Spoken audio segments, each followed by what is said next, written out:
Look, I did it! I finished my dragon and centaur painting. I've been drawing dragons and centaurs since I was a kid, but when I turned 55 last December, I realized I hadn't drawn a centaur in probably 45 years. That's just not acceptable. So I started an 8-week journey to make the ultimate centaur and dragon painting, and I documented every epic failure and every major victory. There were far more failures than victories, I'm sad to say, and I almost gave up many times, but all of you encouraged me to keep going and, well, thank you. So here's the making of my dragon and centaur painting, which I lovingly call the Alliance. Chapter 1.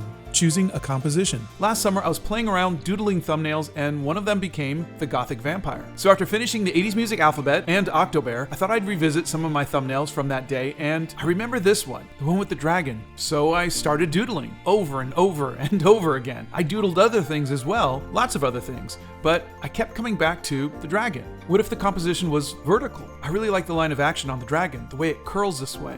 And after dozens of thumbnails, I eventually come up with 4 ideas that I actually like. And I wanted to get your feedback. This one I'm calling the Guild. It's got a centaur, a hobbit, a shaman, a falconer, and a faun. Oh, and the dragon, of course. This one is Hunters, a centaur with her bow and arrow drawn, and a dragon. This one is called the Companion, a priestess or a shaman holding a chain attached to a collar around the dragon's neck. And the last one goes back to the horizontal composition. It's a centaur on the right looking over to her friend, the dragon, on the left. I call it the Alliance. Okay, those are my 4 favorites. Help me pick one. Which one has the best composition? Which one tells the best story? And which one will be the most fun to paint? Chapter 2. Picking the paper. So I'm going to start the large dragon painting, and while I'm not 100% set on which composition I like the best, I know I need to get new paper. I used hot press watercolor paper for the Gothic Vampire painting, and I wasn't thrilled with it, because hot press watercolor paper is really smooth, which is fantastic for line art, but watercolors just kind of sit on top of it, and that makes the colors kind of bland. Cold press, on the other hand, can be really bumpy, which sucks for line art,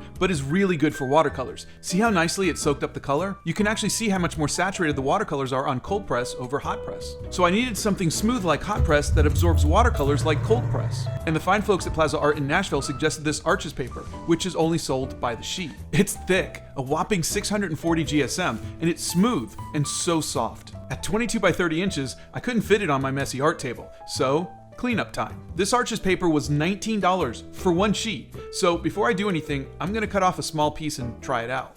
The inks go on smoothly, and the watercolors soak in pretty well. See how it compares to the normal hot press and cold press? But if I'm gonna do a really big painting on really expensive paper, I better do more than a single line and a little bit of color. I'll do a quick sketch of one of the characters from the Guild composition and do some quick inking. Can you see how smooth the lines are? That's good, because I want to scan in the line art before I start painting so you can all have another free coloring page, like I did for the Gothic Vampire. Okay, now the watercolors are not quite as saturated and smooth as the cold press, but way better than the hot press. I think this may work. No, I am not suggesting that you go out and buy $19 sheet watercolor paper, but always allow yourself a chance to try new materials and see how it affects your art. Try different brands, different grades, textures, mediums, fine-tune it to what you like and what makes you happy. Go to your local art store and tell them what you're looking for. That's what they're there for.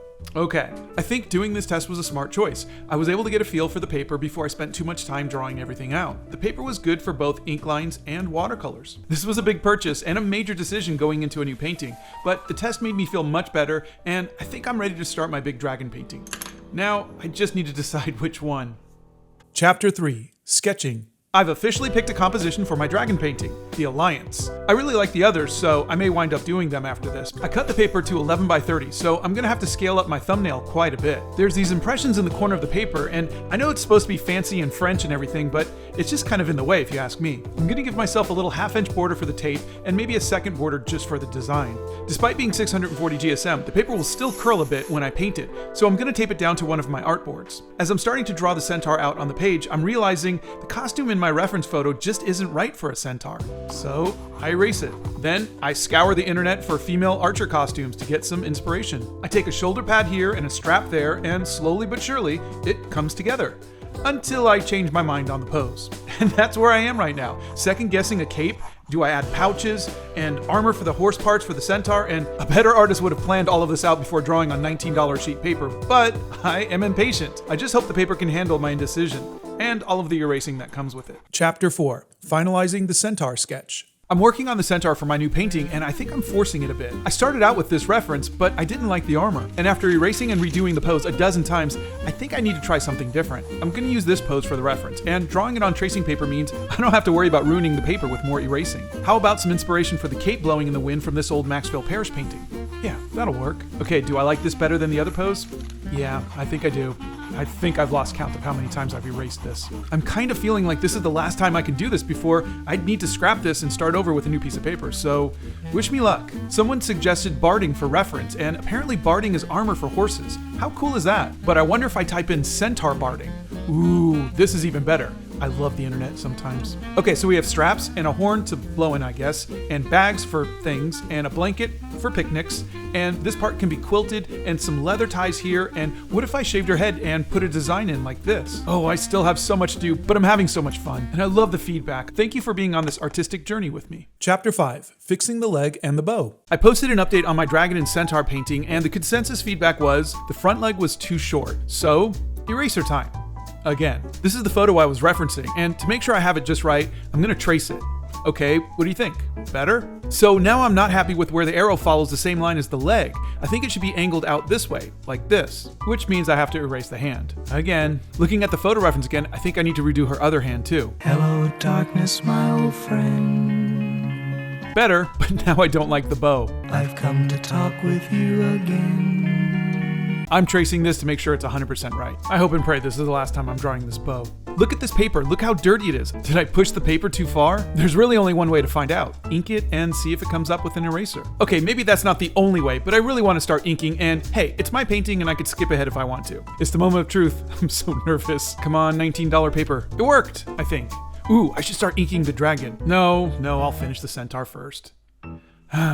Chapter 6, Finishing Inking the Centaur. I'm doing it. I'm inking the Centaur. I guess there's no turning back now, but I'm feeling pretty good about this, I think. I like the Medusa on her shoulder. What about snakes on her bracers? Yeah, that's kind of cool. Ooh, what if there were 2 snakes? That's twice as good. The little details, I think, make her more believable, more real, like someone made this just for her. You know what? I think the bowstring needs to be moved up, which means I have to redraw that darned hand again. Some more details on the bow, and let's add a little design to the horn. Thank you all again for pointing out the need to redo this front leg. And you know what?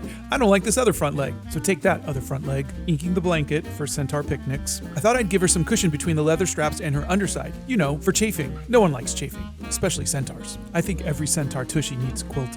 I wasn't happy with my drawing of the cape, so I looked at Superman to get my shapes a little more realistic. And I think it really helped me. Thanks for the help, Superman. Someone suggested that I make her tail match the texture of her hair, and I love that idea. I love drawing curls too. And that's it. I did it. I finished inking my centaur. Chapter 7, Penciling the Dragon. It's time for another update on my dragon and centaur painting. Someone pointed out that the bottom of the centaur's quiver is missing. You guys are the best. I raised up the cape during the final inking, and in doing so, I totally forgot about the quiver. Okay, much better. Thanks again. And now I finally get to focus on the dragon. I think her shoulder would be somewhere around here, with the elbow going down to here, and the hand ending up somewhere around here. Or is it a claw? No, I think I'm gonna make it more of a hand. This will be that pointy, spiky thing at the top of the wing. That'll do, pig. That'll do. And the other hand goes here. No, that's more of a claw. Yeah, that's more handy, or hand-like, handish. Now that I think about it, no. Something's not right. Something's off. I think the dragon needs to be bigger. And we're back to erasing. Again. And I gotta keep reminding myself that I'm doing this for fun. And it is fun. Just a little frustrating. So frustrating. There's a lot of trial and error when drawing magical creatures. I mean, it's not like we have photo reference or anything. Okay, I think her lower jaw is too short. Time to measure it. Yeah, it's too short. I should buy stock in erasers. The lower jaw should go right about here, which means it'll end up here. Much better. And now I'm not happy with the scales around the eye. I feel like they need to move more in this sweeping motion. And now I don't like the bridge of the nose part. A lot of my time is just trying to imagine the three-dimensional form of this fictional character, and so much of that is just a feeling. And speaking of feeling, I feel like she needs bigger teeth. Yeah, she did. I still have a long way to go, but I think I'm making good progress. Thanks again for following along. There's a playlist with the progression on this piece so far, in case you missed an update. I'll post more soon, I promise. Chapter 8, is this a dragon or a wyvern? I just discovered that apparently the dragon I've been painting might not really be a dragon after all. You see, I was really struggling with my dragon's feet. A lot. Are they like claws or hands? Do they have talons or nails? Are there 3 fingers or 2 or 1? It was at this point that I decided to just change my dragon's arms into wings that would fold up behind the centaur. So instead of 4 legs and a set of wings, my dragon now had 2 legs and wings where her upper leg/arms would have been. Pretty simple, right? Not according to the internet. No, it's a huge debate apparently. Like everything we know about dragons is being thrown out the window. Human sacrifice, dogs and cats living together, mass hysteria. So as I understand it, if my dragon has 2 legs and 2 wings, she's a wyvern. And if she has 4 legs and 2 wings, she's a dragon. So does that make Smaug a wyvern? And the dragon from Dragon Slayer? Or the dragons from Game of Thrones? Or Harry Potter? Are they all wyverns? So How to Train Your Dragon and Dragonheart got it right, but the others didn't? And what about Mushu? And Falkor? They don't even have wings. I'm so confused. Chapter 9. Inking the Dragon. It's happening. I'm inking the dragon. I'm really gonna do it. Okay, I could do this. I did it. Now to just keep doing it, I guess, right? Just keep inking, just keep inking. See, the thing about inking is it feels so permanent, not like pencils or even paint. Ink is forever, but once you commit to it, once you're over the anxiety, I think it becomes kind of relaxing. Kind of. Okay, this neck area, I'm not happy with the texture. I think it needs some scales. I think one of the hardest things about doing pieces like this is trying to decide where the detail should go. You don't want the entire piece to have detail. You need to let some parts breathe a bit. I'm trying not to overdo it and also trying not to underdo it. Okay, here's an example of what's going on in my mind. This area feels a bit empty. So rather than inking it with more detail and regretting it immediately, I'm just gonna lay down a clear sheet and play around on that. I don't know, it may be too busy, and I think I can get the texture I want with the watercolors. What do you think? Add more texture with inking now or do it later with watercolors? I'm kind of leaning towards the watercolors. Chapter 10. Inking the trees. I'm almost done inking. The centaur is done and now the dragon is done. The only thing left to ink is the background. I took these photos outside the Hobbit hole the last time it snowed, and I think I really like the idea of snow-covered forest for the background. I'm gonna ink the background with my micron pen because it's a super fine tip. You can see how much smaller it is from the zebra brush pen I used for the dragon and the centaur. The finer lines will make the trees feel further away, whereas the bolder lines of the dragon and the centaur will bring them forward, making them look closer to us. Using line weight is a great way to draw the viewer's attention to what's important, and these trees are not the main subject of this painting. It's the dragon and the centaur. See how they stand out with their bold lines? But one thing is bothering me. I feel like the trees are just background and that the forest starts behind the dragon. What if there were some trees in the foreground? Like if the dragon kind of pushed her way through the forest, knocking over some trees and just being a general badass. Pardon my French. Does it make them feel more in the forest, or are the trees distracting? This is just a rough mock-up, but what do you think? Foreground trees or no foreground trees? This is literally the last decision I need to make, and then I get to start painting. Chapter 11. Scanning and color comps. I am done with the inking of my centaur and dragon painting. Finally. Now I just need to get it scanned in. I like my Epson scanner, but it's definitely not built for something this big. At 11 by 30 inches, I have to scan in a little piece at a time. It took 31 scans to get the entire thing scanned in, but thanks to the photo merge tool in Photoshop, I don't have to put them together on my own. 20 minutes later. Okay, obviously I scanned this in upside down, but there we go. We have a scanned page, and I'm putting it on my website so you can download it for free and we can all color this in together. I'm just gonna dust off the old Wacom tablet, do the ritual 3 tries on the USB, and let's sit down and do some color comps. The first thing I'm gonna do is select my subjects using the lasso tool. I just need the dragon, the centaur, and the background, so I'm gonna fill them in with a solid color for now. Perfect. Now, I don't usually do color comps. I usually just wing it, but this is a big piece and I think we're all invested in it a bit too much to just wing it, right? Doing this digitally gives me a chance to try every color combination and value and just play with no regrets because I have the power of undo. Watch.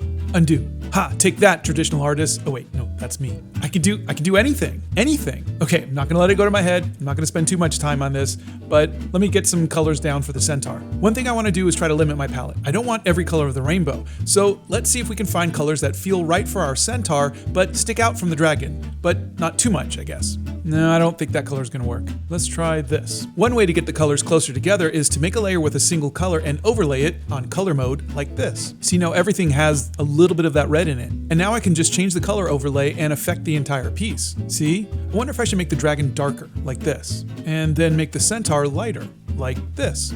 So many possibilities. What if I add snowflakes to the scene? That could be fun. Ooh, what if there was an orange glow coming from her mouth? And her eyes? That could work. I I think the Centaur needs to be lighter. Or should the dragon be lighter? I can't decide. And should they be more green or more red? Maybe if I add a light source coming from the right side, that'll help. I'm still not sold. And I still need to add the trees at some point too. But I think I'll wait till the painting's done first. I like this color combination the best so far, but that could all change once I start painting. But hey, that's part of the fun, right? Chapter 12. I ruined it. Okay, what do you do when you're working on a really big piece of art and you've spent hours and hours on the line work and then you start painting it and then you ruin it? No, I'm asking you.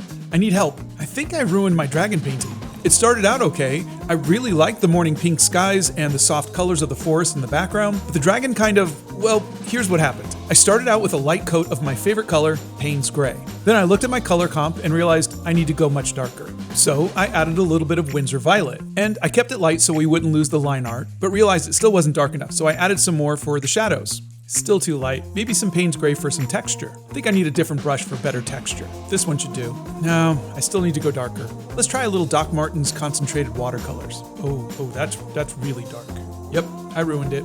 And here's where I go into full panic mode. I start adding gouache, which is opaque, to lighten it up, and colored pencils, and now all that gouache covered up my line art. So I try to re-ink the dragon with gouache, and did I ruin it? Or do I just need to step away for a bit and look again tomorrow with fresh eyes? Chapter 13. Pushing forward. A couple of days ago, I showed you the progress of my dragon painting, and at one point, I ruined it. And then I panicked, and then I tried to save it, and eventually, I had to just step away from it. The next morning, I walked into the Hobbit hole thinking the worst, but it wasn't as bad as I thought it was. I decided to work on the eye, do something different rather than obsessing over the scales. I thought I'd try adding a pupil to the dragon's eye, and then immediately regretted that decision. Thinking about the glowing eye and how the light would hit the scales of the dragon took my mind off the previous day's catastrophe, and when I was done, I kind of liked it. And I want to thank you all for encouraging me to continue when I thought I'd ruined it. Stepping away was definitely the cure for me. I hope that showing my struggles when making art helps somehow. I always felt alone with my art because everyone around me made it seem so effortless. And for me, making art was so difficult, so unpredictable, never easy, and never, ever effortless. So I want you to see the heartaches, the fear, the failures, and the ever-recurring imposter syndrome. Art isn't easy, and it isn't always fun. But then again, neither is life. But with art, you get dragons and centaurs. So I think I'll stick with art. Chapter 14, Finishing the Dragon. Today's the day. I'm finishing the dragon if it kills me.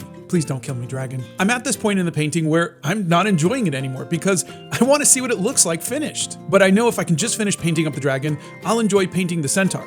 I hope. Okay, these shoulders are a bit too red. Let's add some blue. Better, but now I can't see the line work. I guess it's time to redo the line work with gouache. I've literally had to re-ink this entire dragon. Stupid dragon. And some colored pencils for highlights, light blue at the top, lavender in the middle, and reddish purple on the bottom. And let's add some texture to the wings over here, like this. And add some scales to the other wing / arm, I guess. And some blue for the shadow on the snow. Back to the wings / feet. The consensus was that the dragon is a wyvern, but also still a dragon because wyverns are a subspecies of dragons, I think. I did it. I think I'm done. What do you think? Did I rescue her from ruin? Oh, and I really like how the shadows of the trees came out, see? And I added some snow on her feet / wing thingies. Next up, the centaur. Chapter 15, Painting the Centaur. I am finally painting the centaur. So I do this thing with my paintings where I paint the thing I'm least excited about first so I can kind of save the good parts for last, like dessert. Sorry, but it's true, dragon, you are a pain in the butt. Hold on, this needs a more saturated green. This should do. I had to redo all of the inks on the dragon with gouache, but I wanted the centaur's inks to stand out. So I'm gonna use the super opaque black acrylic gouache to make her pop. I hate that I have to cover up all of the ink work for the hair. I really liked it. I actually had to work on some other parts while I mourned the loss of all of that work. It hurt. But eventually, the idea of working on the hair started to get exciting for me again, and I did wind up having fun, and I think it came out pretty good. I have a vibrant blue gouache that I think really made the hair lovely. And I did wind up using a bit more gouache than I would have liked, but it couldn't be helped. I had to use a really small brush to try and redo the inks with the super opaque black too, and some colored pencils from time to time as well. Like my Uncle Ray used to tell me, use whatever works to get the job done. I'm about halfway there and I love the way the oranges of the armor mirror the oranges of the dragon's eye and mouth too. What do you think? Chapter 16, Finishing the Centaur. In my last Dragon and Centaur painting video, I started working on the Centaur, and I think some of you thought I forgot the blanket and a tail. No, that's all I could do up until that point. I'm working on it now, I promise. See? I know it's not practical, but I really like the idea of the blanket being for picnics. And a picnic blanket really needs to be plaid, right? So I'm using the colors from the painting for the plaid stripes, and I think it's adorable. And I hope our Centaur has lots of food in those bags for her picnics with her dragon friend. And now some buttons on the quilted part that keeps her tushy warm. Quilting is nice. I like quilting, especially on my tushy. And now the Centaur's tail. If you remember from the last video, I had to paint over all of my inking, but I used this really nice blue that I think makes redoing the hair worth it. I know this looks tedious, but I actually really like doing this. It's relaxing. And that's it, I think. I still want to add the trees in the foreground and the snow. Oh, and maybe some breath, like little wisps of, I guess, breath coming out of their mouths. Though maybe heat distortion for the dragon. But how am I even going to do that? Okay, let me just take a moment and be happy that I'm done. And then I could start overloading myself with the little things that I want to add next. Chapter 17, Scanning and Digital Effects. Now that I'm done with the Dragon and Centaur painting, I had some final details that I wanted to add, like trees in the foreground. But I thought I'd try painting on clear plastic first to see if I like it. After spending so many hours on this painting, I definitely don't want to ruin it. Okay, this should be enough. I don't know. I'm not feeling it. Let me just add the falling snow. That should be simple enough, right? I don't think I need to paint this onto plastic first. I'm pretty confident I'm gonna like it. Oh, no. I hate it. Why did I do this? Why didn't I do this on plastic first? Okay, don't panic. You can fix this. Okay, friendly reminder. Sometimes a painting is done before you think it's done. More detail isn't always a good thing. I'm just gonna scan this in and do the other stuff digitally. I scanned it in at 1200 DPI. You can see the fibers of the paper. Look at that. It's like looking at a microscope. Is that a hair? That's a hair. Okay, Band-Aid tool to the rescue. Much better. Okay, now I'm gonna add snow digitally. Not bad. And some breath. That could work. And some heat distortion from the dragon's mouth. That's kind of cool, but it may be too much. Which one do you like best? The original or the digitally altered one? I can't decide. You all voted for the snow and the heat distortion, so it made it into the final poster. Thank you all again for your love and support and for following along. And stay tuned for my next painting. I'm calling it The Guild.